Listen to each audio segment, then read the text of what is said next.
This is The Speaking Show. I'm David Newman, and you're tuned in to the #1 podcast for speakers, consultants, and experts who want to speak more profitably.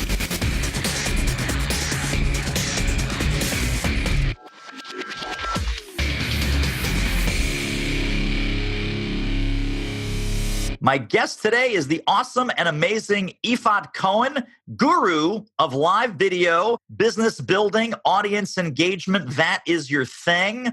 Welcome to The Speaking Show. Thank you so much, David, for having me. I'm excited to talk to you. So you have a fantastic background. I mean, you were the queen of Google+. You were doing all this kind of online video hangout stuff way before any of us knew what it was, or even before it was released to the public, some parts of it. So how did you come to do what you're doing today? Let's fast forward all the way back to the beginning, and then we'll spend most of our time talking about your current empire. You know what's funny when you said before all of us have done this? Even before John Lee Dumas was doing his podcasting show. That's how old I am. No.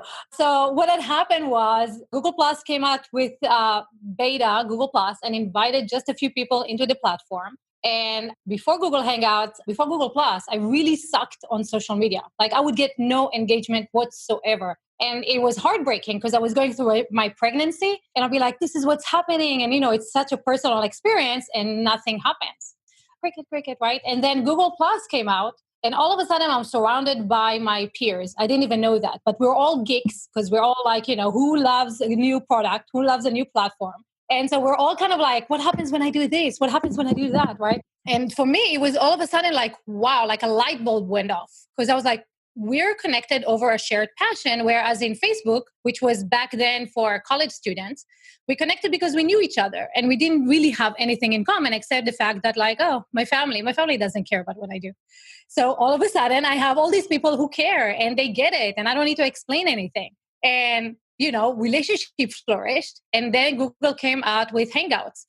And probably like a lot of your speakers, maybe, I was very terrified of the camera because talking to a motionless camera is very scary, right? It's like, I don't know how people see me.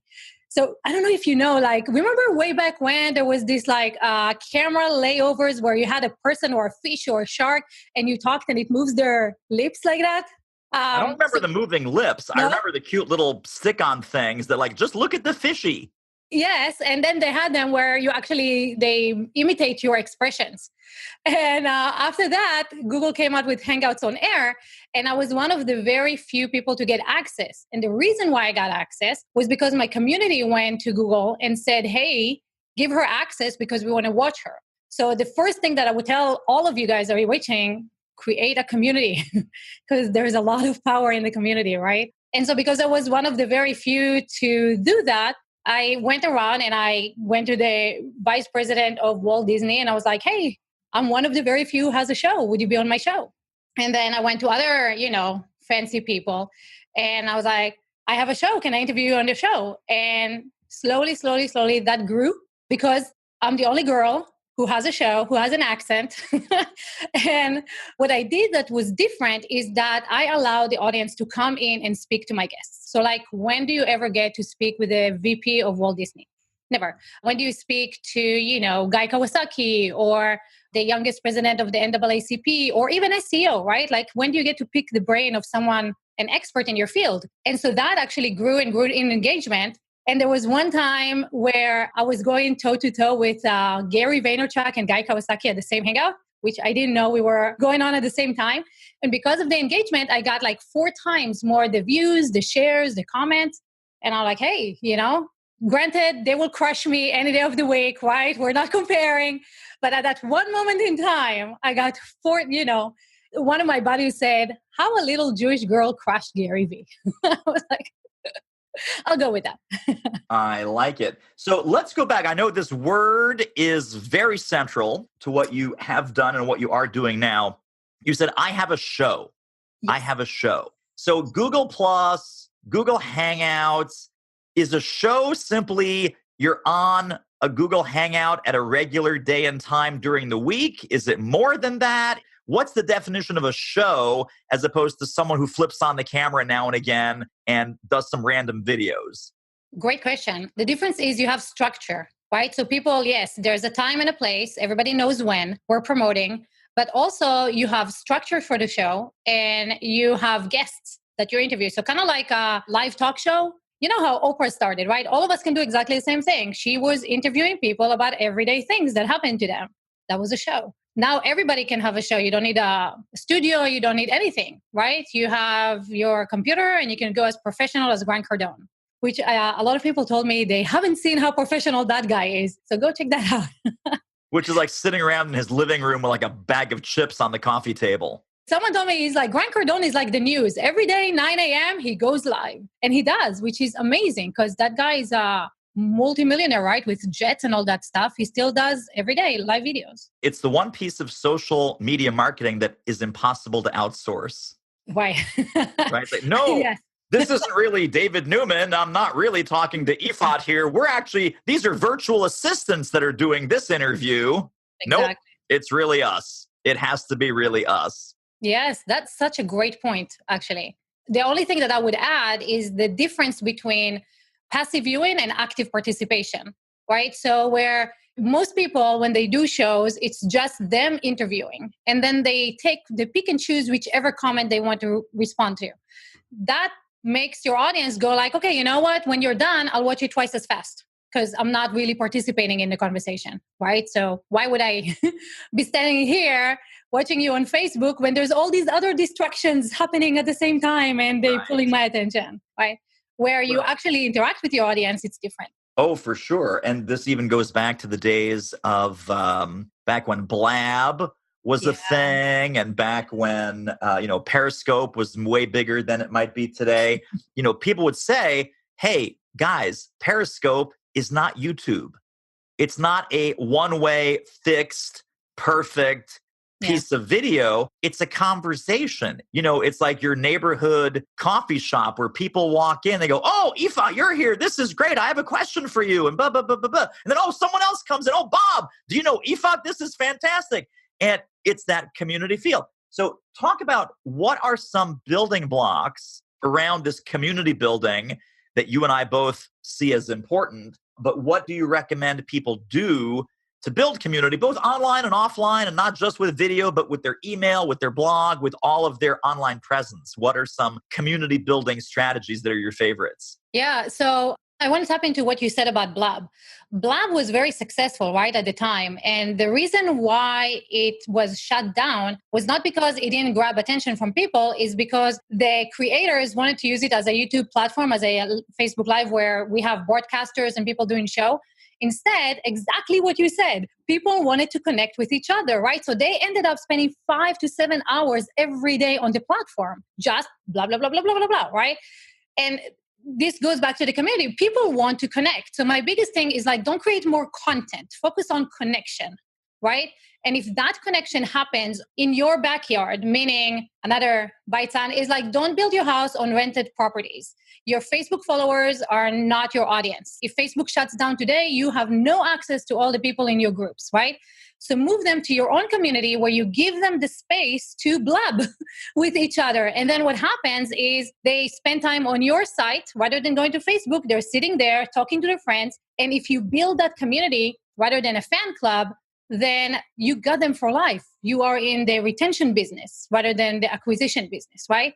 The biggest thing that people are saying with communities is like, the content. I always have to create more content, more materials. You don't. I created a community where my client only showed up once a week for an hour show. Back then it was Hangouts. But the community wanted to connect beyond that 1 hour show face to face. And so we created that options for them to just jump on a Hangout and talk to each other. It was a fitness community. They would talk to each other. They would work out with each other. They just blab away.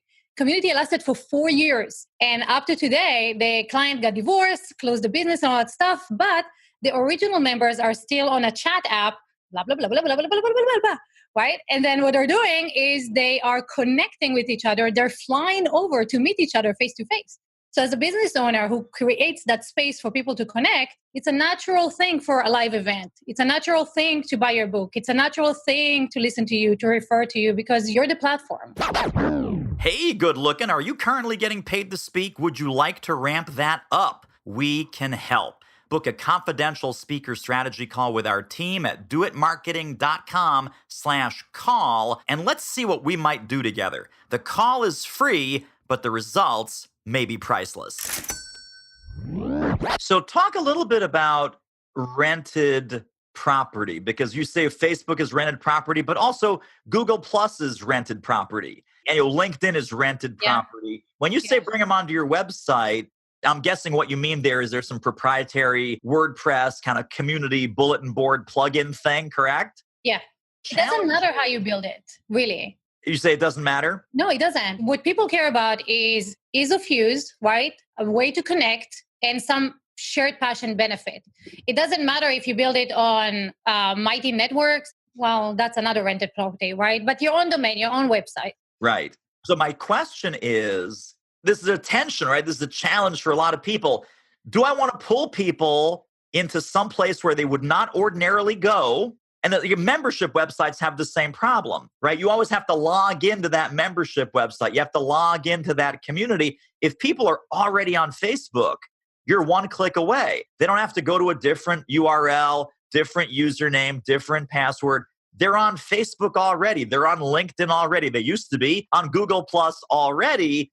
What's that trade-off like when we think about, should we really be building this on our own real estate, which obviously has huge benefits, or will it be such a struggle to get people to log into yet something else that I could start on a Facebook or start on a LinkedIn platform, get some traction there, and then move my people into my world? Sure. Everything takes education, right? So you need to educate your audience on where you are and what's the way to connect with you. So like my personal coach, for example, the only way to get on his calendar is to go into the membership, find the link, click on it. Of course, I can bookmark it, but that's the way, right? So let's think about a few things. First of all, are you building a business? If you are, don't you want to own your clients, right? So because if you don't own your clients, regardless of how much work it takes, if you don't own your clients, then like my friend the other day, Facebook shuts down her main source of income, which is Facebook ads. Go argue with them, right? One of my other mentors, he had a Facebook group of 10,000 people. All of a sudden, he can't log in. Go argue with Facebook, which he did. But luckily, he also had his team members in there. So there was kind of like an access. But what if you don't, right? So Google Plus, I have 90,000 followers, really, really high engagement. In April, they're shutting it down. Thank you very much. 7 years of, content creation, engagement, followers, all that stuff, done. Blab. How many people build their business on Blab, do live shows and all that stuff? Gone, right? So what are you building? That's the first thing. Yes, it takes more work. Yes, you need to educate people. But at the end of the day, you will be able to give them a much better experience. And this is really what they need. They don't need more content. They need an experience and connection. You can't give them that on Facebook, because on Facebook, even in the main groups where people comment something, right? And nobody responds. Cricket, cricket, cricket, right? And then how do they feel? So the same effort that you would put into responding to everyone on Facebook, respond to everyone on your own website, on your own community. Now, there are things that you can do on your own website that you can't do on Facebook. You can gamify it, right? And reward people. You can send site notifications. You can send them SMS. You can send them emails for every activity that's done. You can integrate that with your e-learning. There's so many options to make people addicted to your site. The thing is, again, it's like, what makes Facebook addictive, right? Like, why are people there all the time? They come there to snoop on their friends, right? So what if their friends are on your site? And so when we did our communities, our members said a few things that were like amazing to me. One, I'm no longer logging into Facebook because I found my family here. Wow. Right? I was shocked. Another one said, people think I'm in a cult because I can't stop talking about you. I love all of these. These are amazing. And it didn't take long. It took like 7 months, and like imagine the original members staying there for 4 years. Who does that? I don't have any loyalty to my shoes for 4 years, right? Like what are you keeping for 4 years? But when you build those relationships, that's the glue. And we all know that because in business, you get to speak on stage because of who you know. If you have an audience, then people will hire you, right? Like it's all about relationships. So why not invest in those relationships and make sure that you own them, right? You're investing anyway. Here's the thing. You're investing anyway. But right now you're building Facebook, Google, LinkedIn, you're building their properties right now. Right. And I love what you said about it's not, and I totally agree with you too, that the future of marketing is not about content, it's about communities, right? The person that has the biggest, most loyal community is going to win. It's not the person who blogs the most or who creates the most webinars. It's the person that creates the most love and connection and relationship. So I totally get that. I can give you an example from Kimra Luna. She was very big on communities, right? Before she even taught them, she had her own like little group of communities. The other day, I'm getting an email from her. Facebook is down. We're going to do it on YouTube, right? We're going to do our meeting on YouTube. She can do that because she has her audience in her email list. If she didn't, how is she going to go into her Facebook group and be like, oh, we're down. Let's meet here. Right. Right? So these communities that we're building, is this like the old membership website model where we're charging a fee to be in that community? Or is it more like the free Facebook groups where it's a free community and then you're using it for lead generating purposes? So this really depends on your business model, right? Like you are in complete control. If you want to have one side of your community free, right? What's nice about this is like even the free people, they can see the paid level. So the way that I like to describe it is imagine Harvard College, right? The juniors have access to, certain things because they're juniors. We don't want to overwhelm them with the seniors information, right? But they can see the seniors and they can see where they're going to get to and they can see kind of like that end point, right? But they're not going to be like overwhelmed because they're not seniors yet. There's levels of getting there. And in order to get to that senior position, you need to do blah, blah, blah, XYZ. Whatever it is, right? So if your juniors are your free members, but now they're watching the seniors getting all these results because they're in the community, right? And they're talking to the seniors, then you don't have to convince them to move or do anything. It's because they're already in there. They're already experiencing part of it. So it's really up to you how you decide to do that. You could do $1, trial if you wanted to. You could do free going into paid. You can use free to leads. I mean, there's so many ways you can take that. The thing is, though, is that they get to experience you, right? And they get to get results. And then they get to tell other people about you, right? And then, they stick around for a while rather than you being in like, okay, I need convert another lead. Right. Well, that's always been the problem with these membership websites that are done in the old school way that, you say, hey, and this goes back to like MemberGate, and I think MemberGate is still around, and Wishlist Member and all these plugins and standalone software and everything. And there used to be these big conferences about how to have a membership website, and MemberGate did these big events. And what they didn't tell you, but they sort of told you at the event, is this a fantastic business model? It's recurring revenue. It's stable. It's wonderful. Oh, by the way, you will lose 30% of your members every 90 days. Because it was a content model and it was a transactional model. And it's how much stuff did I get from my membership? And it was a take model and it wasn't a give model. Yeah. So I want to just connect in our listeners' minds. This is not the old school membership website, throw a bunch of crap in a portal. This is about the membership value is about the community and the connection and about the videos and about the conversations and about the participation. So are you telling me, it's a leading question, like, Your Honor, are you telling me that the churn rate is much lower on this type of kind of community 3.0 than it was in the old school membership website portals full of crap? Totally. So imagine this. Your member signs in, and the first thing that he does is not go consume content, is go meet people and have conversations, right? So now, rather than going like, here's my ebook and learn another step-by-step, which like Tara Gentili says, we don't need step-by-step, we need skill by skill, right? So actually we can do something with it. But rather than doing that, let's go meet people, right? Let's create little pods where we are working and helping each other, kind of like a little mastermind kind of thing, right? And let's get a little challenge. And this is where the gamification comes in. Let's have a challenge that we're all doing together. And as we're finishing those challenges together, we have a sense of accomplishment. We have our teamwork. We have our friends who were there for the road. And now we're all together moving to the next thing. Now, those challenges with the gamification can give you virtual currency. What everybody kind of messes up with gamification, they think you can just throw up like, here's a leaderboard and here's some points and here's stuff, and it motivates people. It doesn't, right? We all know it doesn't. The fact that I'm number one out of 10,000 people that I don't know doesn't mean anything, right? But if I'm number one or number 5 out of 10 people that I do know, then it means something, right? So the same way as you have like your airline miles, okay? You hold on to them. You're not going to lose that credit card because you want to use those airline miles. If you add that same value to your virtual currency where they can either level up with it, have some one-on-one time with you, get access to like groups that other people can get into because they don't have that many points because they haven't gone through that path that you have. All of a sudden, people don't want to lose it. And now you have the retention thing sticking in because if you leave, there goes the friendship, there goes the community, there goes the points that you accumulated, there goes all the stuff that you just invested time in.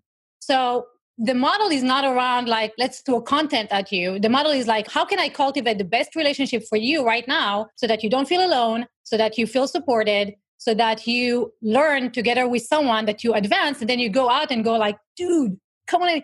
I'll tell you something. The community that we built, that expert was so stingy that there was nothing in that fitness community. There were no recipes. There were no exercises. There were no plans. The only thing that was there once a week, she will jump on a hangout and that would be the training. So this week we're talking about sugar. Next week we're talking about, I don't know, squats. And why this was beneficial is because if someone, watches a YouTube video about how to get a flat tummy, but they have back problems, they can't ask the video, but what do I do?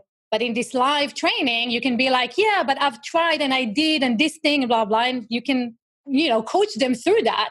And so they've done it for that week. And then they're coming up next week, go like, oh my God, I lost 12 inches in 3 weeks. And everybody sees that and go like, oh my God, it's working. Right? And that keeps people in the system. For sure. What a great episode. Wowza. Tell you what, if you want to ramp up your revenue as an expert who speaks professionally, you should really check out our free online training at doitmarketing.com/webinar. So what kind of experts or what kind of topics would be, I know the answer is going to be almost anything. Have you come across a client or someone that you've worked with where you said, you know what? I don't think this will work for your audience, maybe because of competition. So, direct competitors don't want to be in the same affiliation group or the same community. Maybe it's about if it's like, big corporations that they don't really like the online thing because of firewalls or security. Or are there any obstacles that you've come across like that? Where your audience doesn't care about your topic. So for example, injury lawyer, right? What will the community talk about? Everybody's case is different, right? We can all sit here. When the case is over, it's over. Right, yeah. So what are we going to do? Sit here and about my back pain? Not interesting, right? So that kind of stuff. Accountants, that would be helpful because all of us want to know the tax things, right? And we can learn from each other, like, what did you do? What did you do? Blah, blah. So it is beneficial. I'm trying to think, plumbers, who cares? Right? Like this kind of stuff where people are like, they don't care. But you can have a community about movie buffs. Right? You can have a community about poker. One of my friends, she's like a poker addict. All they do, poker, strategy, right? Horses. She is, oh my God, like how much she can talk about the horses. And they're like horse lovers, right? So my goal in life is to end loneliness. And I found like, if you have a place to come and talk about your quirks, it doesn't matter what it is, right? You like knitting. And now you're surrounded by 10 people who love knitting. All of a sudden, your quality of life elevated because they get you. They are as passionate. You don't need to explain. Everybody knows what a hole is. An 80 show, right? But if you were the one who had that community on your own website, right? All of a sudden, you're the place to go if you want to connect with knitters. And the biggest difference that I think so many people miss, there's a difference between a community and a fan club, right? So my client wanted a fan club. If she wasn't kind of like worshipped, it didn't work for her. The channel like Sean D'Souza, do you know him? Oh, sure, yeah. 5000 BC, right? Here's an example of a fantastic community, where he sells out all the training, right? Before he even gets them to the public, the community gets it first. There's not so many benefits there, but it's more about the connection and picking his brain, right? Here's a great example of something that works. Frank Kern just changed his entire model. He's not selling courses.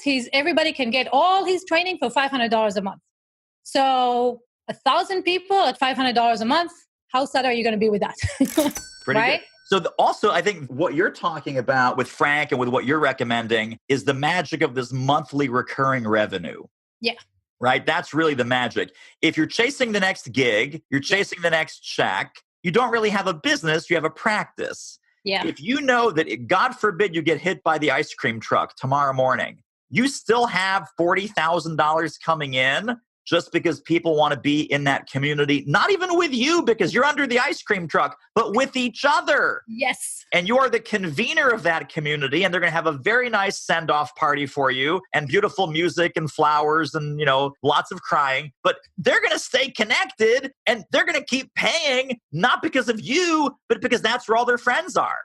Exactly. And even Sean D'Souza takes 3 months off, right? Every year. That's his big thing, 3 months vacation. And he goes and he says that his community members, they scold him if he ever logs in during his vacation. It's like, we don't need you. Go, Nice. Have fun. Exactly. I've got 2 final questions for you, Yifat. One is, when people want to get connected and stay connected to you, what resources do you want to share? But even before we get to that, if people are listening to us, what would you say is the key point that you would love them to take from our conversation? Not content, connection, right? So when you're doing lives are super important, but the magic of live is the engagement. Otherwise, you're just a face, shouting at them. So regardless of the way that you're choosing to do that, even if you're doing lives from your phone on Facebook, let people in. Don't just take comments. Let them in and talk to them face to face. And a lot of people will be scared of that because what if they ask me something I don't want to answer? Well, if you don't know how to answer, that will tell them you're not the expert. Right? Are you the expert in what you're doing? Then take the calls. Totally fantastic. Now, people are going to need a lot of help. I mean, I need a lot of help. We all need a lot of help with this. How do we learn more? How do we get connected to you? How do we stay connected to all of your wonderful resources and programs? So the one thing that is steady is my show, thatgeek.com. And I am developing that community that you just heard about. I would love for you to come and be part of it. So just go to thatgeek.com and join up. And in there, we will have other resources of how you can tap into that. You can contact me, you can reach me, you can find me on all social, soon not on Google+, but everywhere else. And I would love to help you along this journey because I really feel that, it has the potential of changing the world. We're too isolated right now. So I hope you'll be the one to pick up the torch for your own passion and create your own communities where people can congregate around it. I love it. I'm thatgeek.com/live. That's where to go. We're going to hook this all up in the show notes for people. Yifat Cohen, thank you. This was tremendously valuable. And I may even stop this podcast. I'm just going to stop the podcast, throw this in the trash, and go build some communities. There you go. I will be happy to help you with that. Thanks for being with us. Thank you so much for having me. Well, that wraps up another episode of The Speaking Show. Hey, tell you what, if you like us, rate us and review us on iTunes. Subscribe. Tell a friend. Go grab the notes and downloads and extras at thespeakingshow.com. See you next time.